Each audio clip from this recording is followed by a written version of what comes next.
So my vase broke and I made tulips out of it. Keep on watching to see how it turns out. So for this project, I started with a 9x9 frame that I had glued the glass into, and I also printed up some clip art off of my Cricut design space, and I taped it to the back of the glass as a template. First, with the template behind it, I painted various shades of green to fill in the stems and the leaves. And when you paint on glass, it's more difficult than painting on a canvas because you have to wait till it totally dries before you put a second layer on, and it always needs a second layer. If you try to paint before it's totally dry, it will pull the first layer up. Now, the one thing that it is good about painting on glass is that if you get it in a spot you don't want it, you can use a little razor to get off the little areas that you don't want it on. And I used a little heat gun to dry it before I went ahead and put a second layer on. So it's a good idea to take the paper off of the back after you put your first layer on so that you can see it, because if you have the paper on the back, it almost looks as if it's totally covered. And when you take the paper off of the back, hold it up to the light and you can see where you need to fill in some more areas. I also had some green glitter paint that I put over the some areas of the leaves, just to give it a little bit of a sparkle. So about 4 months ago, I heard a crash in my craft room, and my sunflower project had fallen on top of a vase that I had sitting in the corner. I had picked this up at a garage sale for a couple bucks, and you guys told me not to break it up because it was probably valuable. So I just had it sitting there feeling guilty. And then a miracle happened. The sunflower fell. So anyway, that's what I'm going to use for the tulips in this project, the red glass. And this is not painted glass. So I'm going to go through this part kind of fast, and I hope I'm not off camera for this. So normally when you cut glass, if you cut it around or nip it around the perimeter, that's the best way to get pieces of glass to shape. But if I was to do that, because it's so rounded, they would have too much of a curve to them. So I want to go up and down. And cutting up and down or nipping up and down on a vase is much more difficult than going around the perimeter. And let me see if I can go slow for a couple of these. What I'm trying to get the petals to look like, the two outside ones, I wanted a rounded bottom, a fairly fat rounded bottom, and a point up at the top. And then just a smaller piece for the center underneath the two outside petals. So let me see if I go slow for this next one, if you can tell what I'm doing. So first I'm trying to nip a piece large enough to create the petal. And then I'm leaving the one end pointy and going up to the other end and trying to make that rounded. The other end is fairly fat and rounded, and then the one end is pointy. So the bottom part is what you want rounded. And I continue to nip my glass until I have all the pieces I want, and some of them I pick back up and reshape. So this glass is actually, I guess it's called cased glass, where it's several pieces of glass together, fused together. So this could actually go through the tumbler, but because I just think it would be easier. I have so few pieces. What I end up doing is I go out to the garage and I used my stained glass grinder to sand the edges of the glass. When you're using a stained glass grinder, you need to wear a respirator because little shards of glass can fly, or it's kind of like glass dust in the air that you could breathe in. And you always have to have water in it. And you also need to wear eye protection because little pieces of glass can fly off of it.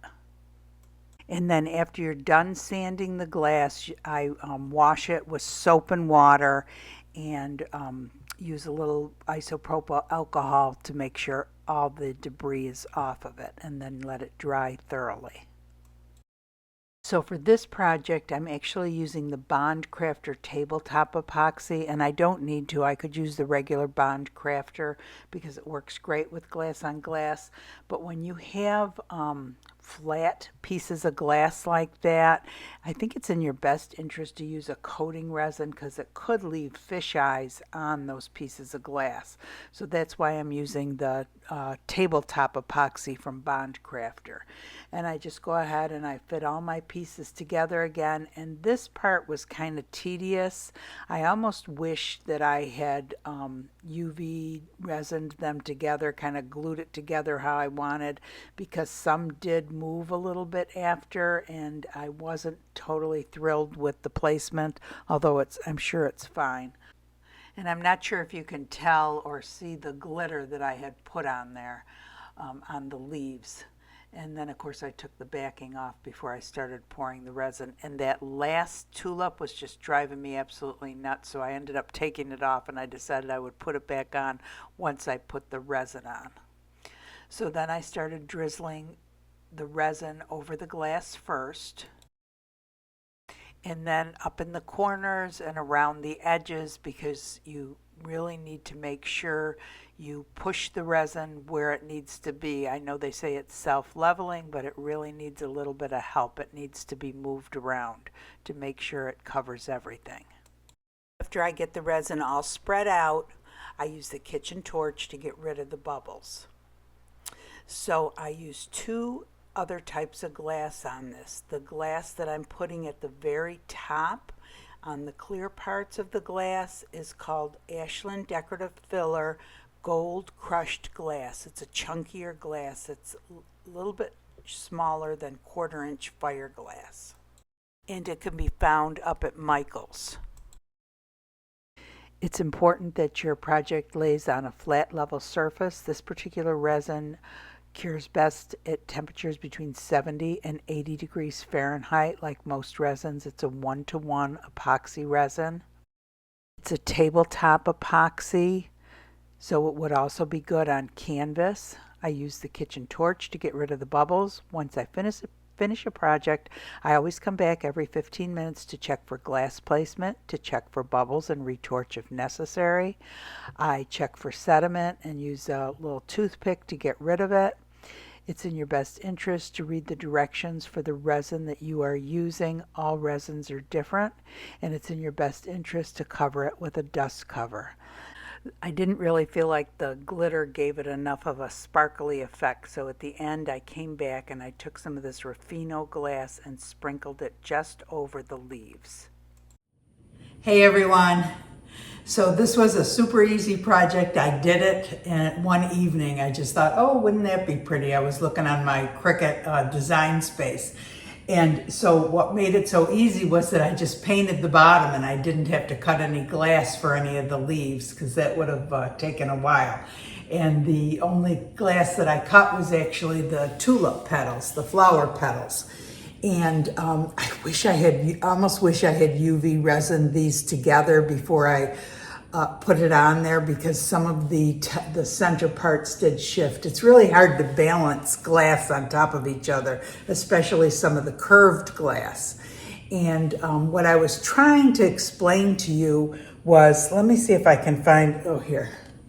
So when you're cutting glass around, normally when you're cutting glass, you would take your nippers and go around this way. And it's real easy to get pieces and to control how thin or thick it is by the way that you angle the nippers.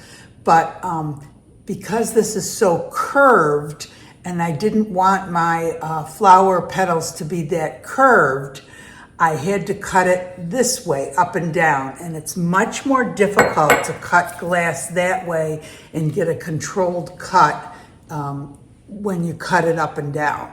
That's what I was trying to explain in the video. I wasn't sure, I didn't really show it, so I don't know if you could understand what I was talking about. Yeah, these I needed these to be a little bit flatter than what I would have gotten with the curve. Anyway, and yeah, so that vase broke. I wasn't planning on using it anytime soon. And then I heard that big crash. And I know a lot of you told me not to cut it up or not to break it because you thought it might be valuable. And so I was feeling guilty and I just left it there, and then a miracle happened.